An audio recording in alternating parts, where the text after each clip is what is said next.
Hi friends, எல்லோரும் எப்படி இருக்கிறீங்க? வீடியோ வந்து இப்போ கொஞ்ச நாளாக நான் போடலை. ஏன்னா எனக்கு பிஸியாக இருந்தேன். துணி நிறைய வந்துகிட்டே இருந்ததுங்க. அதனால் தைச்சிட்டே இருந்ததுனால என்னால் வீடியோ எடுக்கவும் முடியல.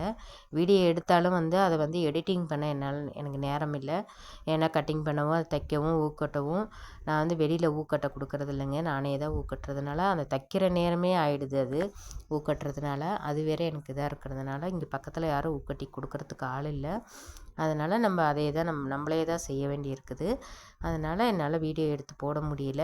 அதனால் மறுபடியும் இனிமேல் வந்து நான் போடுறேன். கொஞ்சம் இப்பயும் பிஸியாக தான் இருக்கிறேன். ஏதோ கொஞ்சம் கொஞ்சம் நான் போடுறேன், வீடியோ போட பார்க்குறேன்.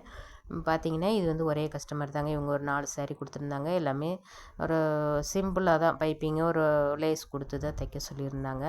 அதுமாரி இன்னொரு கஸ்டமரும் ஒரு 2, 3 சாரீ ஒவ்வொரு கஸ்டமர் தான் இதை நான் காட்டுறேன். இதில் வந்து ஒரு 4 இது அவங்களுது. இப்போ வந்து இது வந்து நெட் ஒர்க் ப்ளவுஸ் ஒன்று. அது வந்து இந்த ஃப்ளவர் மாதிரியெல்லாம் வச்சு கேட்டிருந்தாங்க. எல்போ ஸ்லீவ் மாதிரி, எல்போ இல்லை 3/4 மாதிரி இது கேட்டிருந்தாங்க. இந்த சாரியும் அதே கஸ்டமரோடது தான்.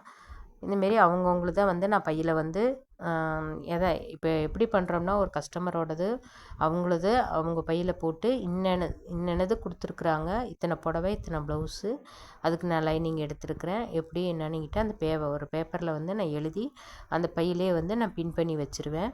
ஏன்னா அதில் அமௌண்ட்டையும் நான் மார்க் பண்ணி வச்சுருவேன். இப்போ நம்ம வெளியில் எங்கேயும் போயிருப்போம், நம்ம வீட்டில் யாரும் இருந்தாங்கன்னா அவங்க கஸ்டமர்கிட்ட வந்தாங்கன்னா எடுத்து கொடுக்குறதுக்கு எவ்வளோ அமௌண்ட்டுன்னு என்னென்னா அந்த பையிலே எவ்வளோ இருக்குது அமௌண்ட்டு எல்லாமே எழுதியிருப்பேன். அவங்கள்ட்ட கொடுத்துட்டு வாங்கிறதுக்கு ஈஸியாக இருக்கும். நம்ம இருந்தால் தான் கொடுக்கணுங்கிறதும் இல்லை.